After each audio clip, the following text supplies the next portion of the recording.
Welcome to It's Nolan's Playbook. Today, week 2 hot topics of the NFL. First hot topic, the New England Patriots beating the Miami Dolphins. My second hot topic is going to be the shootout between the Dallas Cowboys and New York Giants.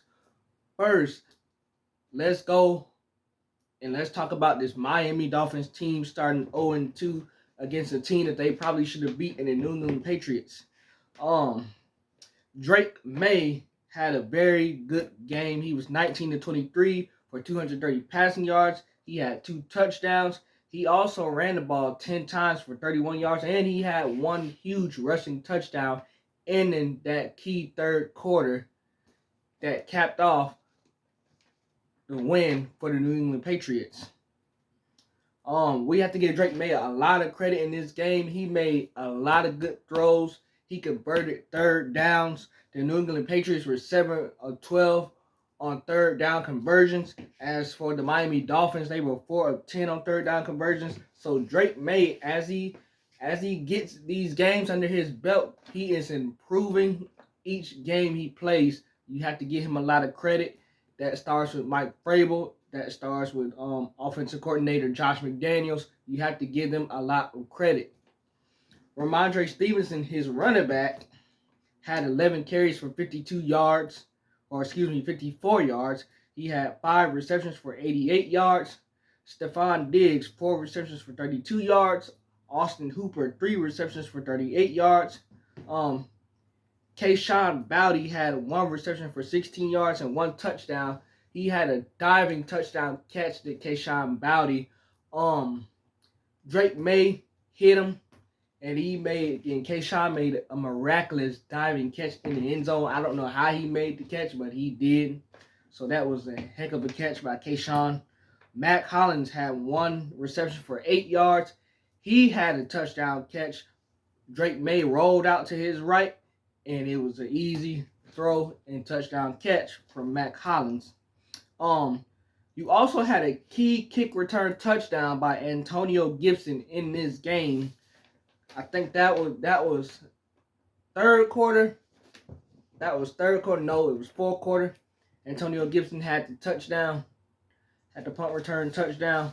And if you would have seen Mike Vrabel, he was running down on the sideline with Antonio Gibson. He about outran Antonio Gibson for the touchdown on the sideline than Mike Vrabel. If y'all didn't see that, y'all really have to go back and watch because it's hilarious. On the flip side before that even happened, on the flip side of that, the Dolphins had a punt return touchdown by Malik Washington. So on back-to-back possessions for both teams, they had a punt return and kickoff touchdown. And I didn't never think that I would see anything like that in my life, and it was crazy. We have to give New England Patriots a lot of credit for how they played this game. They were able to put up 33 points, and they were able to stop the Miami Dolphins offense when they needed to. Tua Tagovailoa was 26 of 32 in this game, 315 passing yards, 2 touchdowns, 1 INT, and Tua was sacked 5 times. Devon Achane, 11 carries for 30 yards. Devon Achane also had 8 receptions for 92 yards and 1 touchdown. He also possibly had that game-winning touchdown, but it was called back because his foot was out of bounds. He stepped out of bounds. So it was called back. That was late game in the fourth quarter. Miami had a chance to take the lead, and they called it back. Jalen Waddle had 5 receptions, 68 yards, and he had a touchdown catch from Tua. Tyreek Hill had 6 receptions for 109 yards, and he caught a pass from Tua for 30-plus yards for the first time in over a year, did Tyreek Hill. You know that he was asked about that this week, and he got mad when a reporter asked him why he hadn't caught a ball from Tua for over 30-plus yards. Well, he won't have to answer that question anymore because he accomplished that. The questions that the Miami Dolphins do have to answer is, why are they 0-2? Why did Tua panic late in the late game situation and throw that interception? Who was he throwing to is what we would all like to know. who was Tua throwing to. You had one play in the fourth quarter. Tyreek Hill was wide open. You know what Tua does? Tua just overthrows him. So the overthrow in the fourth quarter on a wide open Tyreek Hill and an interception where Tua kind of scrambles and he panics and he just throws the interception. Those are two things that the Miami Dolphins have to answer this week. The second thing they have to answer is, why are they 0-2? We know, dating back to last year, they had a lot of problems. Tyreek Hill says he doesn't want to be with the team anymore. He wants to be traded. Tua comes into training camp saying, Tyreek Hill has to win back the team's trust. So with that all being said, they already had problems. Miami Dolphins already had problems dating back to last year. It boiled over into this season. Mike McDaniel, it seems like he was already on the hot seat. He's really on the hot seat now after this 0-2 start. It seems like Mike McDaniel has also lost the locker room. Those guys are not even listening to him. They don't even care about what he's saying. They're totally tuning him out. This team is soft. They are soft all across the board. To allow a team like the New England Patriots to come in your building and score 33 points is unacceptable. It's unacceptable. And maybe I'm not giving the New England Patriots their just due in their props, because the New England Patriots are a better team than what we are giving them credit for. And Mike Vrabel, the head coach of the New England Patriots, he's not going to let them fall. So they played well over the first two games. We have to give them credit for coming in and beating the Miami Dolphins. But coming into this game, Tua Tagovailoa was 7-0 versus the New England Patriots. He was 7-0. Now he's 7-1. When you give up 33 points in the first game to the Indianapolis Colts, and then you come back in the second game and you give up 33 again to the New England Patriots, that tells you everything you need to know about the Miami Dolphins defense. They scored 27 points in this game. But if you're going to give up 30-plus points in two games, that tells you, one, your defense is not very good. Two, like I said earlier, you're soft. Three, y'all having locker room problems. So, with that being said, you can only go up from here if you're the Miami Dolphins. But we know how the Dolphins are when it comes to this weather.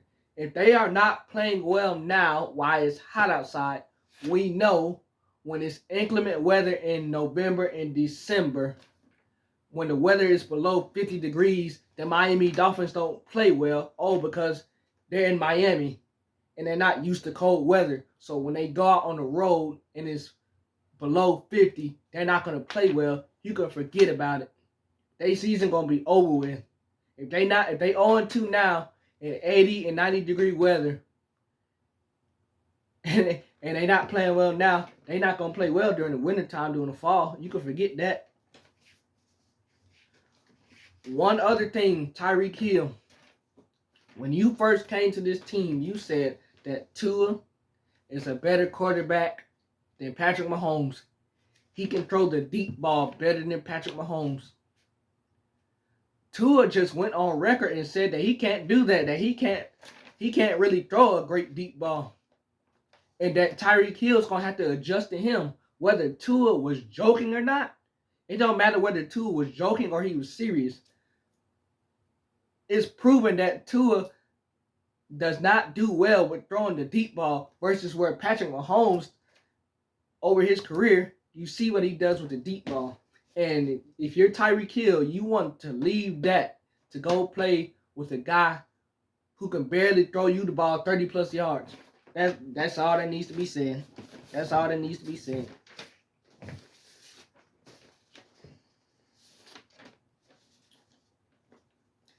Passing yards. The New England Patriots had 211 passing yards to the Miami Dolphins 297 passing yards.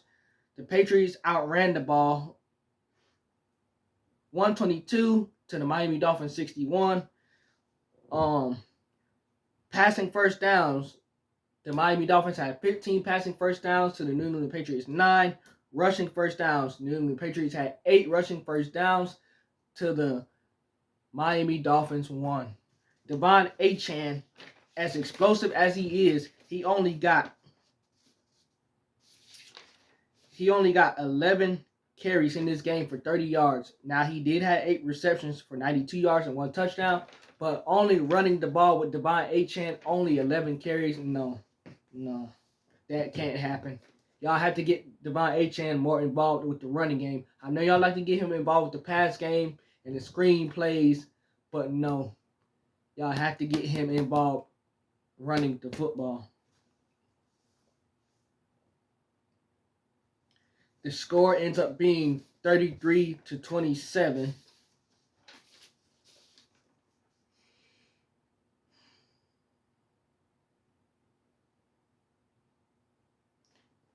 And the crazy thing about this whole thing is Tua had a chance to get these guys in. They had great field position before he threw that interception. I don't know what Tua seen down the field, but I know that he kind of scrambled and they kind of fake blitzed him.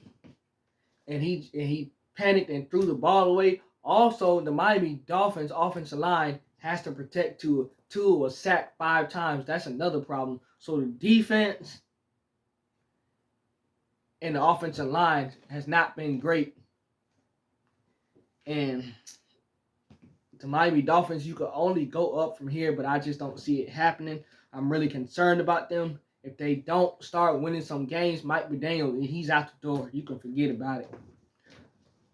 With that being said, let's transition. My second hot topic of the week. The New York Giants going against the Dallas Cowboys. An NFC East rivalry game. Russell Wilson was vintage Russell Wilson in this game. He was 30 of 41 for 450 yards, 3 touchdowns. He was sacked 3 times. Russell Wilson had 3 carries for 23 yards. Cam Scatterbo, 11 carries for 45 yards for 1 touchdown. He had 2 receptions for 14 yards. Malik Neighbors. Remember when Malik Neighbors was crying last week about getting the ball? He got the ball in this game and he made it happen. He had 9 receptions for 167 yards and 2 touchdowns. 2 deep ball touchdowns. Russell Wilson hit Malik Neighbors down the field twice on deep balls, twice for 2 touchdowns for 167 yards. Malik Neighbors didn't do no crying this week. The only thing he's going to be crying about is that they lost the game. Wan'Dale Robinson, 8 receptions for 142 yards and 1 touchdown off of a deep ball from Russell Wilson. Tyrone Tracy Jr., 5 carries for 15 yards, 4 receptions for 36 yards for Tyrone Tracy Jr. As far as the offensive game plan goes for Brian Daboll and his ball club, they were great. They were great. You put up 34 points, you do your job, you was great. The only thing that I would say that screwed them in this game was Russell Wilson in overtime. He throws the ball up in the air, trying to throw a deep ball, and I think he kind of got hit, and that's what affected his throw. He kind of got hit on the arm, and that's what affected his throw, and that's what made the ball go up in the air. Easy interception. That should have never happened. But Russ, I know you have been throwing the deep ball throughout this game, but in overtime, the next score wins the game. You cannot put the ball up for grabs and put the ball in harm's way. You can't do that. He knows that. He's a veteran. He knows that. All he needs to do is get them in field goal position. You don't even have to score a touchdown. Just get your team in field goal position. That's it. That's it. You don't got to keep throwing the deep ball and throw it up for grabs and it's an interception. That's not even the only thing that lost in the game, though. We got to talk about backup left tackle James Hudson III. He was called for 4 penalties on one drive. He was called for 4 penalties on one drive. He gave up 1 sack. And then he pushed the guy's head into the turf. Brian Daboll was livid. He like, you out of here. You're not coming back in the game. The 4 penalties was 2 personal fouls and 2 false starts. That cannot happen. That's coaching, and that's being very undisciplined. So James Hudson III, he's young, but you can't put your team in harm's way like that with 4 penalties. Especially the dumb one that he committed was pushing the guy's head into the turf. Before that play, they had the first down. They was in the red zone. They was like at the 5-yard line. They got pushed back 15 yards because of that. And they only end up getting the field goal out of the whole thing. So that's what I'm saying. You hurting your team by the dumb penalties. You cannot put your team in harm's way like that. That field goal could have resulted in a touchdown. And you see what the score was later in the game. It was 37-34.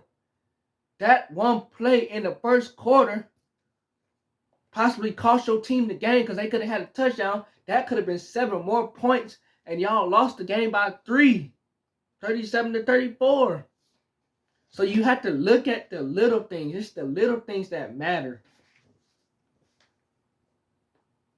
The Giants drew 21 penalties and had 14 of those penalties accepted, resulting in a franchise record of 116 yards. So it's not even James Hudson III. It's the whole team as a whole that's doing stupid stuff to put the team in harm's way. Other than that, they were great.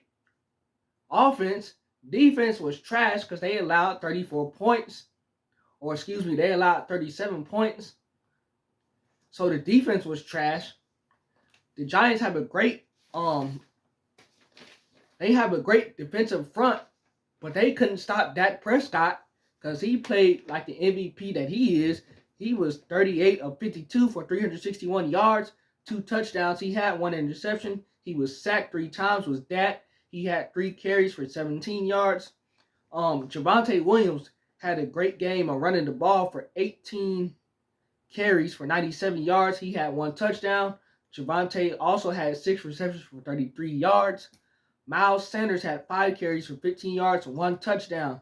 Devontae Turpin, the wide receiver / punt returner, had 2 receptions for 64 yards.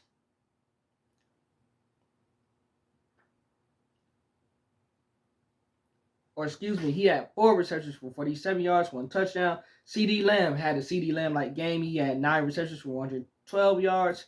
Jake Ferguson had 9 receptions for 78 yards. George Pickens had 5 receptions for 68 yards and a touchdown.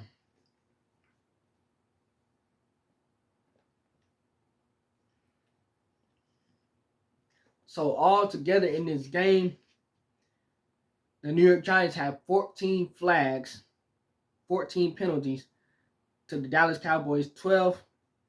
The Dallas Cowboys outran the New York Giants 135-84. The New York Giants outpassed the Dallas Cowboys 422-343. Score ends up being 40-37.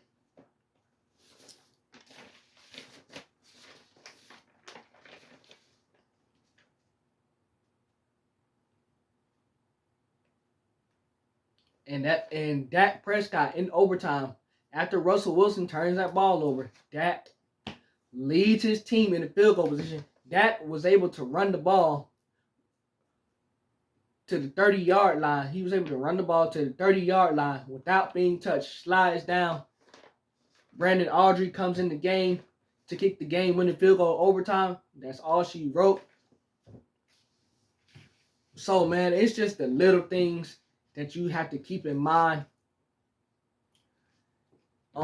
This game was a very winnable game, but one thing I will tell you guys, even though the Dallas Cowboys won this game and they are 1-1, it's not all flowers and roses for them. Y'all gave up 34 points to a guy in Russell Wilson who a lot of people say is washed, and he was able to score 34 points on y'all. Now y'all have to go inside Jadeveon Clowney to try and fix y'all defense, but y'all traded away the one guy who should have never been traded. The one guy who should have never been traded. Y'all traded him away, and look how y'all defense is looking now.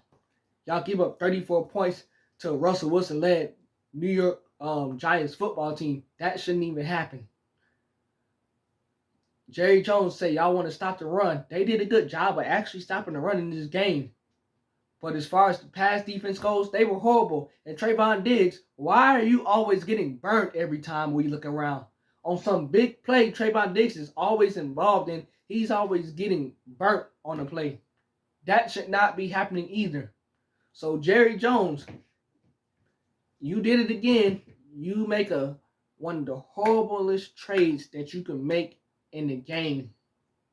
And look how your defense is looking. Dak Prescott, if you don't put up at least 30 points a game like Joe Burrow had to do last year, y'all don't have a chance. If y'all score 25 to 28 points, y'all don't have a chance because y'all defense going to give up 30 plus. That's what Joe Burrow and them had to deal with last year. Dak Prescott is in the same boat this year. But I guess a win is a win. Make sure you come back next week for more of his Nolan's Playbook. And actually, I have one for you guys tomorrow. We're going to talk about quarterback injuries. That being said, remember to comment, like, and subscribe, and we out of here.